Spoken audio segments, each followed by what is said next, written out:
Igbo Area TV ọnụ ndị Igbo. Daalụkwanụ ndị be anyị, ụnụ apụtasịa, o nwere ife ntị ka m gwa ụnụ. Enenechara m otu vidiyo ife onyonyo nwanne anyị nwoke, wee sị na o kwuru okwu mana mma like ka ụnụ jiri aka ụnụ fụkwanụ vidiyo nke a. Na 2019 ka a na-eme election, Maazị Nnamdi Kanu sị they have met our demands ka anyị vote ụnụ. O nwere reason o ji wee kwue. Among demands met, actually the Nigerian government emitted among the demands mana ọ sị sị tụzienụ vote. Ọ ma ife ọfụlụ, ọ ma the demand ọ na-ekwu wee nechaa ya anya na ọ sị na ha emitigo wee tụọ ọnụ vote.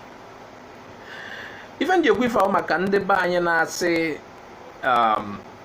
yes, as that freedom is taken, it is not given. Mana akwụkwọ na nwere izi fu diplomatic way ihe si nwetada nyawu freedom. Ọ bụrụ sọ ofu ụzọ ka esi eje Ọnịcha. I nwere ike ife efe use plane je Ọnịcha, nwekwa ike iji moto, nwee ike iji bicycle. Ọ mmadụ si na London ụbọchị abata, bike ka o ji nyagido bata. Onye fekwara efe nwekwara ike isi London bata, na onye fere efe ya ebu ụzọ. Freedom anyị na-achọ dụgasị ọtụtụ ụzọ esi azụ ya. O nwere ebe anyị asị na n'ihi emerili ya etu a n'ike, nwee ebe anyị asịkwa na diplomacy ya eso. Asị na diplomacy ya kpọpụta nwanne anyị nwoke Nnamdi Kanu, anyị eme diplomacy. Ọ ife na achịkọwata. Ụfọdụ sị na ha chọọ political solution. N'anya, ọ na political solution ya azọpụta, wepụ mpako, solu political solution. Mana tupu anyị ekwu agba ife anyị na-ekwu, achọrọ m ka unu gee vidiyo nwanne anyị nwoke a. Unu na-edere efugodo vidiyo a ka anyị tụkọsịa na alụ ọnụ. O nwekwa onye na-asị ya mee ife ọ na-ekwu, mana achọrọ m ka unu n'ụlọ ya ka anyị wee neba anya n'ime ka mmalụ kelụ etu o esidịla anyị mma. Ngwanụ ka m kpọọ ya ka unu fụ. Ọkwa na anyị nweta PVC, makwa na ndị a planụ ndị a gawado Nnamdi Kanu na ọmapụta na-egekwanụ ntị. Planụ ndị a makwa ma na enwere bifo nwoke ife Nnamdi Kanu melụ a na-erukwe na kọt ifu na enwere mana ha rapụkwana ya fama iji gosi gị dat na problem abụrụ dat na Nnamdi Kanu mere ife ọ na ndị na-edifendi amalife a na-alụ nọ na gọọmenti achọrọ. So a na-asị gị weta PVC, gị isi weta PVC ka anyị chụpụ gọọmenti a ka anyị chụpụ gọọmenti ọzọ. Gọọmenti ga-abụ nọ na-respect rules. Weta PVC abụrụ dat na ya like the Biafra. No, no, ka anyị nwee ike tinye gọọmenti na-efolo the rule of law. Ọ na ndị mmadụ sị na ihe a chọrọ bụ referendum.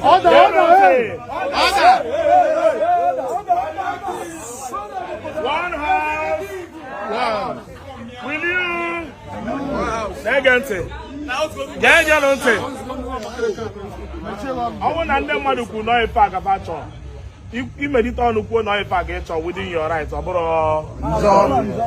na ndị Igbo si na chọọ their own country, na Biafra, ọ bụ njọ. So ihe anyị na-ekwu bụ anyị chọta gọọmenti ga-abụ anyị na-ekwu okwu fa na so get your PVC a na-agwa gị ife ahụ.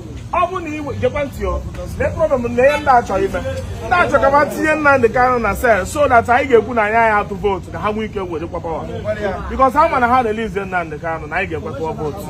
Ha wee jide ya ebe a ka anyị hapụ ikwe vootu so that onye ahụ na-egwara ọsị gị na anyị atụ vootu ọ dị Nnamdi Kanu apụta so that ha ya win kwa the election and ha win ha kachidekwa ya ebe a.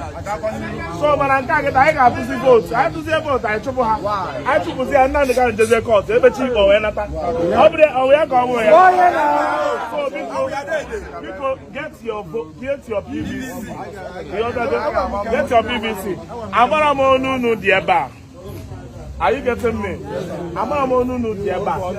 Mana ihe m ga-eme kịta bụ na my brother Janso.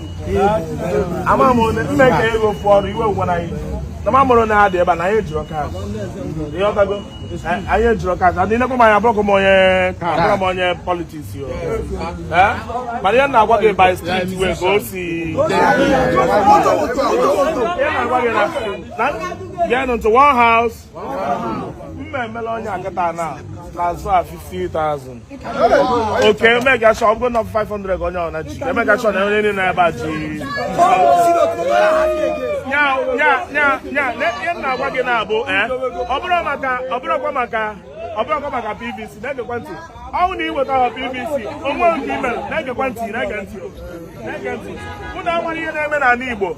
Ihe na-eme na Ndigbo, some of egbe a na-agba na Ndigbo, ọbụrụkwa ụmụnne anyị na-agba ya. Ife ha ji eme ihe niile a bụ ka anyị hapụ ịnọ unity, ka anyị nwee ike tisa. Dịkwa anyị na-enwe problem na Ndigbo ka ha nwa na-achị ọchị na-enwere obi anwụle. So, na-egekwa ntị o, mgbe a na-anụ agha Biafra, Ojukwu si onye ndị iro gba gburugburu na-eche ndị Igbo nwere ifefa ji amala onwe fa. Ndị Igbo na-ehicha ma bango, na-ehicha ma nke onu ka ha nwee ike na-identify onye bịara ebibịa claim onye abụ onye Igbo. Mana tata anyị amụrụzi ụmụ ihe ndị ọzọ bata n'obodo anyị na-etirisi obodo anyị chere anyị nwa na-eme onwe anyị amana ndị ọzọ si ihe niile a na-eme ya bụ ka ihe bụ ịtụ ya vootu oke a na-erikwife onye mmụ anya jee wetakwa ya PVC ọrụ that very day nwanne ijebe ebe a itinye okwute na akpa gị onye chi dị ọbụrụ gbara bọs chawa ya isi atụcha dị vootu anyị adị ya onye si dị like na ọgaradi ma nwanne enwe ụfọdụ ndị na-ebe a dịta na enwe ụfọdụ ndị na-ebe a egbe na mgbana adị aba arụ ya ga wee nwanne ife anyị si dị like na ịma saịda enwekwa ndị mmanya na bombo ọwụ ya ga wee ya. So biko go and get your PVC kịta ka anyị ike kwado n'oge get your PVC. One love. How you done?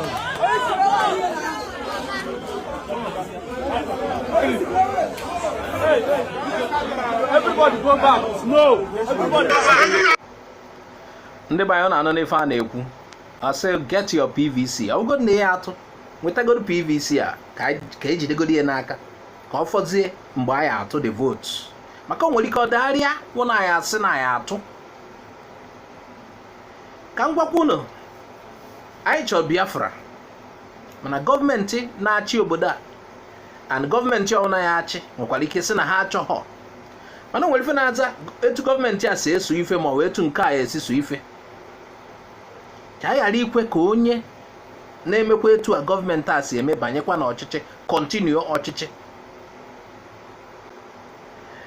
Gọọmenti na-achị Naịjirịa kịta ha gọọmenti ghọtara ife anyị na-ekwu. Ọ dụla anyị possible dịka m si ekwu n'izizi agwara m ụnụ sị ị na-eme solution na you don't want political solution. All political solution enye Biafra ihe achọ political solution.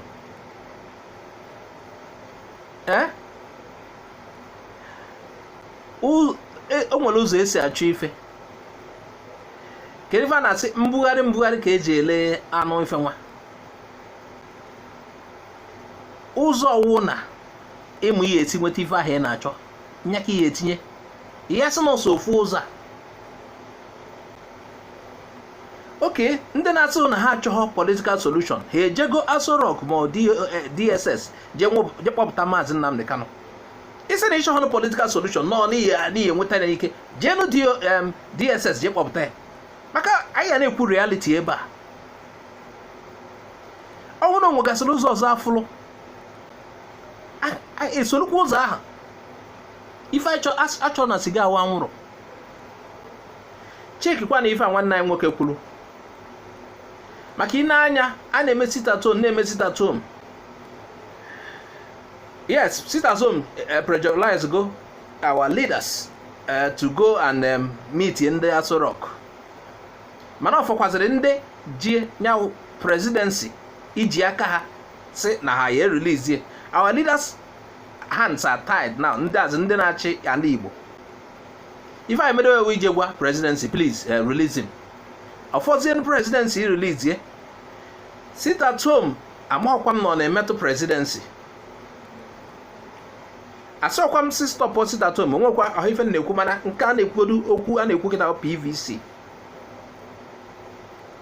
ị na-anya ka anyị kwelukwa n'ife ha na-ekwu ka anyị wọchịkwa nọ ọwụna ọmụnwa asị m ka anyị nyegodo ha ohere ka anyị nye ha chance ka anyị nwakwa ka anyị mara na ha ya akwụdo n'ife ha na-ekwu a sị na vootu ya akaụntụ kịta na ya eme eletrọnikali ka anyị mara na ndị a ọ ya akwụdo n'ife a na-ekwu dịka m si ekwu nọ na vidiyo onwe vidiyo anyị shia bụla ebe a anyị gosibụla ebe ụbọchị a ndị be anyị ka nkụ forget ya na-asị na anyị nọ na obele ana Igbo ahụ akpọrọ ya obele ana Igbo mana population anyị ka anyị nwekwara ike iji population ahụ gbanwee ọnọdụ na ọnwụ na vootu ya akaụntụ gwana m ife uche gbasara ife a tinye na comment section ebe a ka m ma kwụsị ife onyonyo a afa m Azụka Ụzọ Oje ngwana bye bye.